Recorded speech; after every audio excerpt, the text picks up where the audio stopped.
अस्सलाम वालेकुम नाज़रीन, आप देख रहे हैं प्रोग्राम आज मुबारक के साथ।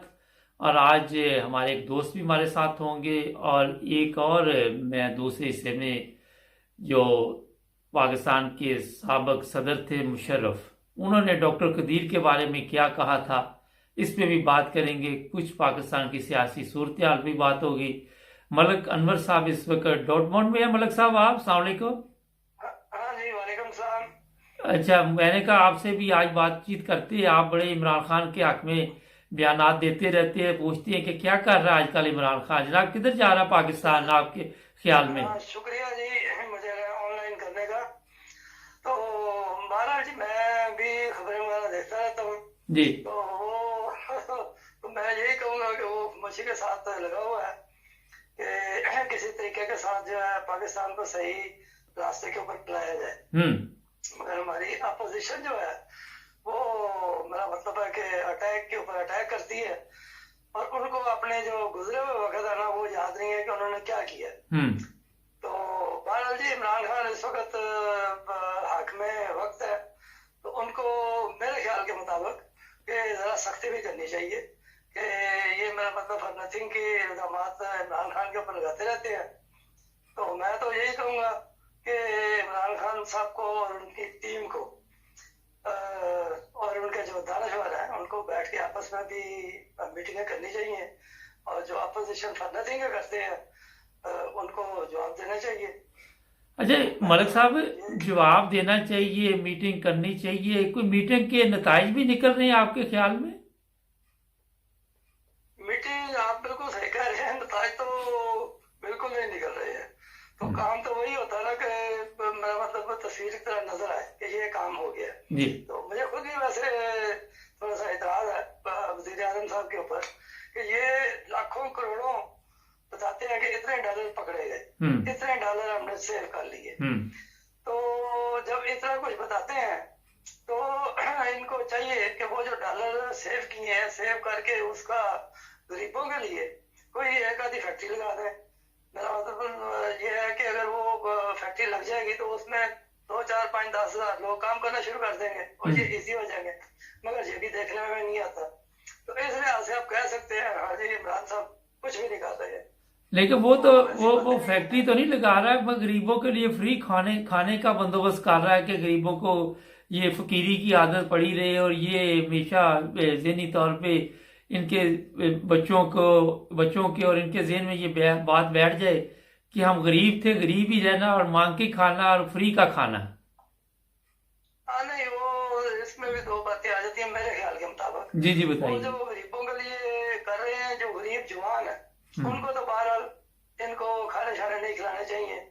तो जो बूढ़े हो चुके हैं, वाकई बूढ़े हैं, 65 साल के या इससे ऊपर है और वो गरीब है, उनको अगर खाना खिलाते हैं तो उसमें तो फिर कोई अर्ज नहीं। हाँ, ये तो बड़ी मैंने अच्छी तो इससे बात की। पहले ही, हाँ जी, मैंने इससे पहले ही कह दिया है कि इनको चाहिए कि जो भी सिस्टम बनाए उसमें लोगों को काम दे। चाहे वो 6 7 8 घंटे काम नहीं देते हैं तो कम से कम 4 घंटे उन्हें कहें कि आपने काम करना है, उसकी उनको तनख्वाह दें। बाकी का रेस्ट जो पैसे हैं उनके लिए एक टाइम की रोटी फ्री कर दें। तो जैसे ये हमारे यूरोप में सिस्टम है, बड़ा जबरदस्त इन लोगों ने काम किए हुए हैं। अल्लाह के फजल से सारे काम भी करते हैं, और जो जिनका हाथ पल्ला नहीं पड़ता वो सोचने भी लेते हैं, वो जायज है।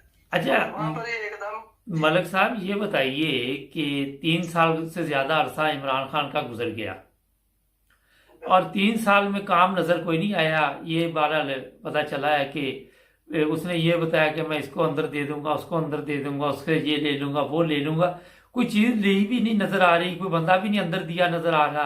कोई एक आधा जब किसी को जेल में डालते हैं तो वो फिर आ जाता है। और फिर ये कवानीन पाकिस्तान के हैं जो उनके मुताबिक ना किसी को सजा हो रही है, ना किसी को पूछा जा रहा है कि तुम क्या कर रहे, किधर जा रहे, कहाँ से आए, कहाँ गए। तो ये तो मेरा तो ख्याल है कि इमरान खान ने सब बातें हवा में छोड़ी थी। हाँ, बस उसका देखा जी, ख्यालात तो होते हैं ना कि मैं आऊंगा तो ये कर दूंगा। हम्म। तो वो बहरहाल उससे नहीं हो सका इस चीज के ऊपर। आपको भी इतराज है, मुझे भी इतराज है। तो बहरहाल मेरे कहने का मतलब ये है कि अगर एक चीज एक घर का मालिक है बंदा, तो वो अपने घर में चेंजिंग कर सकता है। इधर की अलमारी उठा के उधर रखे, उधर की उठा के उधर रखे, क्योंकि वो हाकिम है, उस घर का मालिक है। तो इमरान खान साहब को बहरहाल जी चाहिए, मेरा मतलब कुछ ना कुछ लोगों को प्रागदर दिखाए कि ये मैंने किया है। तो वो मेरा मतलब लोगों को नजर आएगा तो वो फिर जरूर इसका गीत गाएंगे। अच्छा तो बहरहाल वो आपके ख्याल में एक बंदा मुल्क ठीक कर सकता है मलिक साहब? वहां पे इतना बड़ा मसला बना हुआ है। हाँ, वो आपकी बात ठीक है, एक बंदा तो ठीक नहीं कर सकता, मगर जब एक बंदे के ख्यालात जबरदस्त किस्म के हों, कायद आज़म साहब की तरह, हजरत रसूल करीम सल्लल्लाहु अलैहि वसल्लम की तरह, तो वो अपने पीछे लोगों को लगा सकता है। क्योंकि इन लोगों ने तो हकीकी बातें की और उसके ऊपर अमल कराया और लोगों ने किया भी। तो मेरा मतलब है कि इमरान खान साहब जो है, इनको चाहिए कि उनको अमल कराए। माशाल्लाह इमरान खान साहब एक अक्लमंद है, तो उनको अपने बातें मनवानी चाहिए और दूसरों को माननी भी चाहिए। मलिक साहब तो ये बताइए कि जिस तरह आप कह रहे हैं कि इमरान खान अक्लमंद है, उसके पास पावर भी है, लेकिन जो सबसे बड़ा मसला है मुकम्मल पावर नहीं उसके पास, जिसकी वजह से कोई फैसले करने में मुश्किल हो रही है वहां पे, और लोगों को पकड़ने में भी मुश्किल हो रही है। आपके ख्याल में अगले 2 साल में कुछ कर पाएगा ये वैसे ही वो जैसे कहते हैं कि आधी छुट्टी सारी, वो वाला हिसाब ना हो जाए? अल्लाह करे कि ऐसा ना हो, हम्म। मगर टाइम तो लगता है ना, तो टाइम वो लगा रहा है और नजर सानी भी हर चीज के ऊपर कर रहा है। कितने उन्होंने पिछले 3 सालों में पता नहीं 6 के 7 कहते हैं आईजी बदल दिए हैं। तो वो उस बेचारे ने बदले तो इसी चक्कर में है ना कि शायद कोई सही आईजी आ जाए और उसका कंट्रोल हो। तो सारे काम वो खुद तो नहीं ना कर सकता, आईजी का भी काम नहीं कर सकता। तो इसका मतलब मलिक साहब, अगर 6-7 आईजी बदल दिए है पंजाब के सिर्फ, तो इसका मतलब ये है कि हमारी अवाम और हमारे जो अदारे हैं उनमें भी बेशुमार कमजोरियां हैं। हाँ बिल्कुल, आप ठीक कह रहे हैं, सही तजिया किया आपने। बस वो बात ये है ना कि नीचे से पब्लिक भी ठीक होने की कोशिश करे अच्छा। और ऊपर से अफसर भी ठीक हो, तो फिर तो पाकिस्तान बन सकता है। अच्छा ये बताइए मगर कि ये सब, आपके ख्याल में पाकिस्तान की अवाम चाहती है कि पाकिस्तान ठीक हो जाए?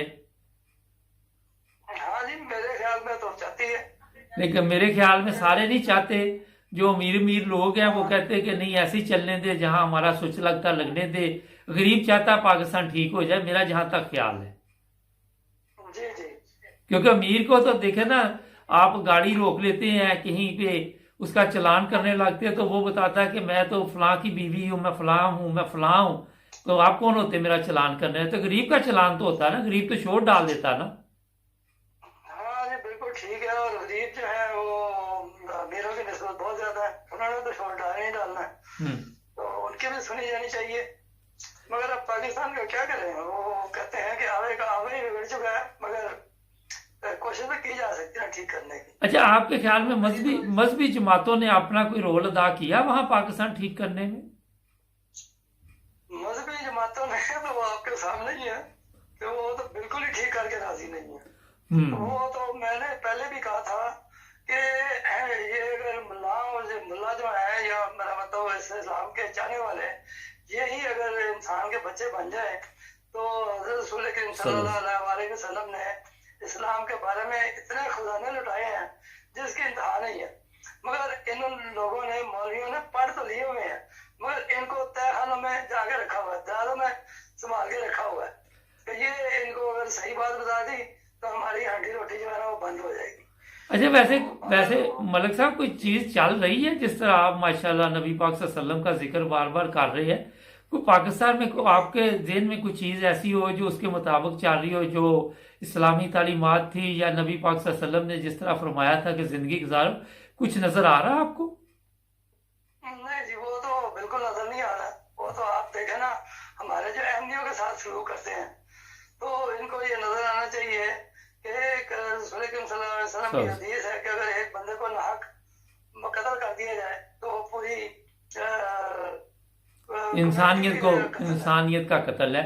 अच्छा मलिक साहब ये इंसानियत का कत्ल। आप बताइए कि पाकिस्तान की हम बातें यहाँ पर बैठ के करते हैं, तो जब ये आपको भी इतना अरसा यहाँ हो गया, मेरा 40-45 साल हो गए ना, 50 साल पता नहीं, 45 साल हो गए 45 साल। अल्हम्दुलिल्लाह। तो आपके पास भी जर्मन नेशनल है, आप यूरोप में रहते हैं, यूरोप की जबरदस्त जिंदगी है, तो हमारा क्यों ये ध्यान जो है पाकिस्तान की तरफ बार बार जाता है, इसकी क्या वजह है? हाँ जी, ये आपने जबरदस्त किया। वो देखे ना जी, हमारे माँ बाप भी और नाना नानी दादा दादी सारे पाकिस्तान के थे, और वहां से मेरा मतलब उन्होंने बूटे लगाए, हम उनके फल हैं।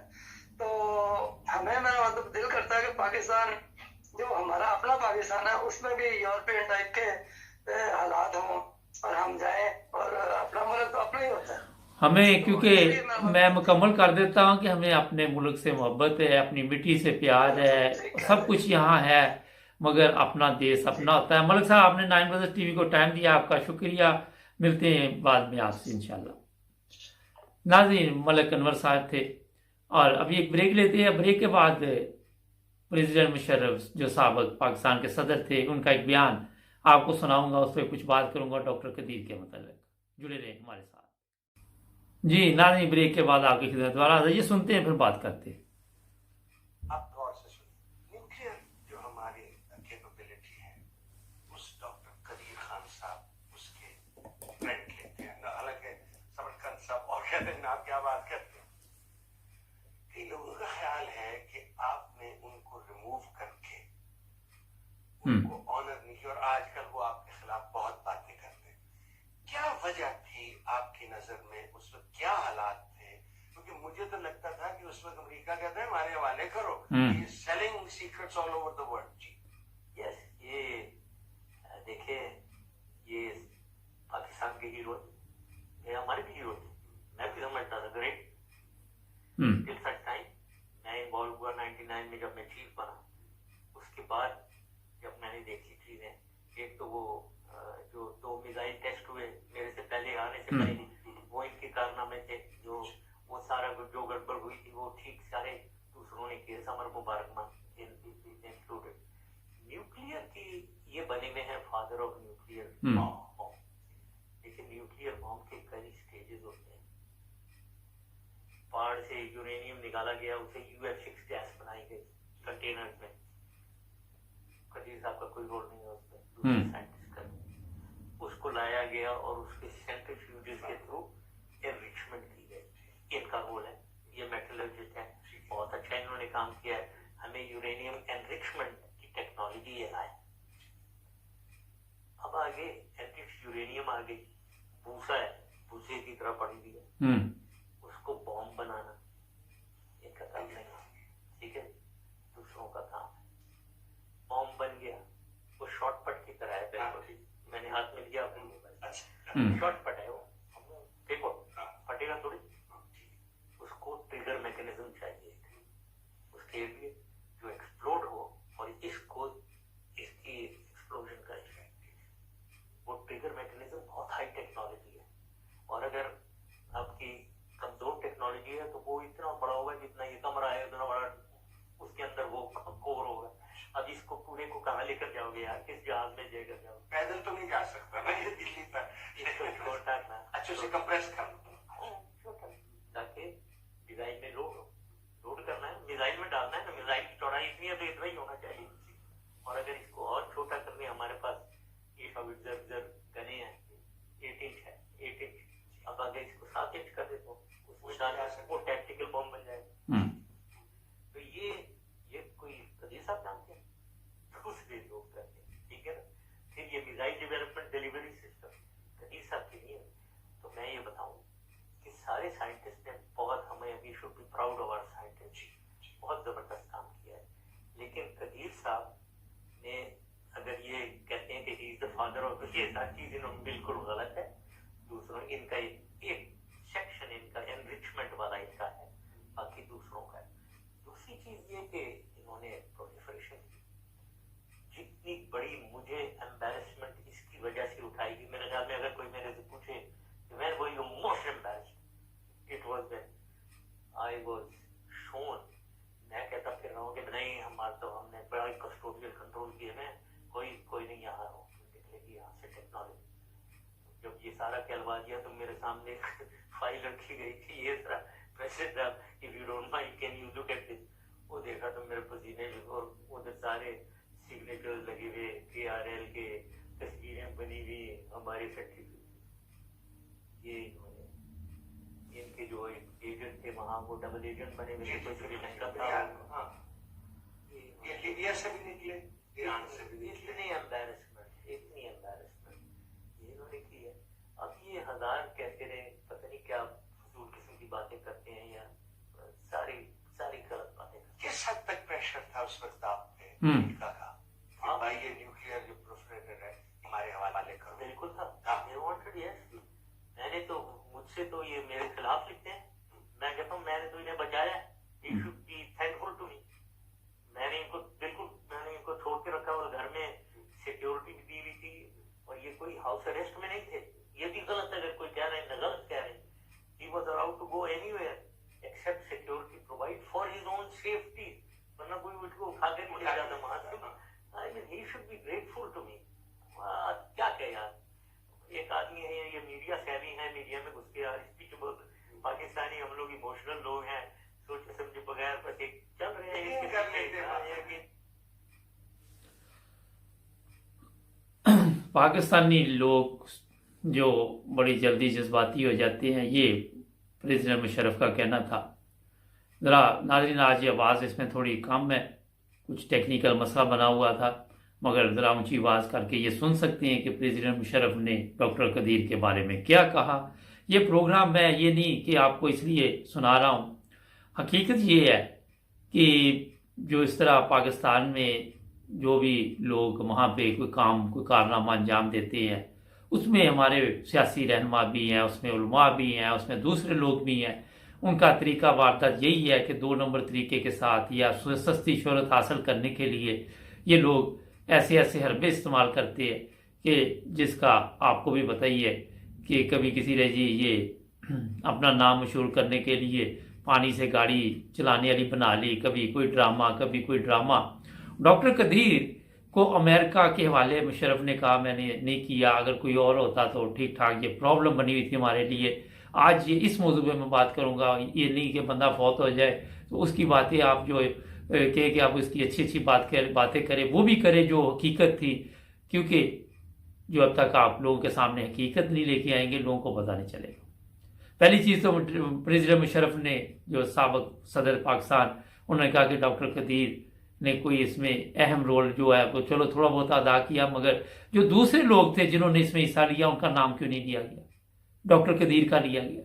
जो दूसरे लोग थे जिन्होंने इसमें बढ़ चढ़ कर काम किया एटमी प्रोग्राम में, जिसमें डॉक्टर अब्दुल सलाम का नाम सरफरिस्त आता है, ये है एक ऐसी कौम हमारी जिसमें जो हकीकत होती है उसको गायब कर देते हैं, जो दूसरे अपना लोग होते हैं उनको सामने ले आते हैं।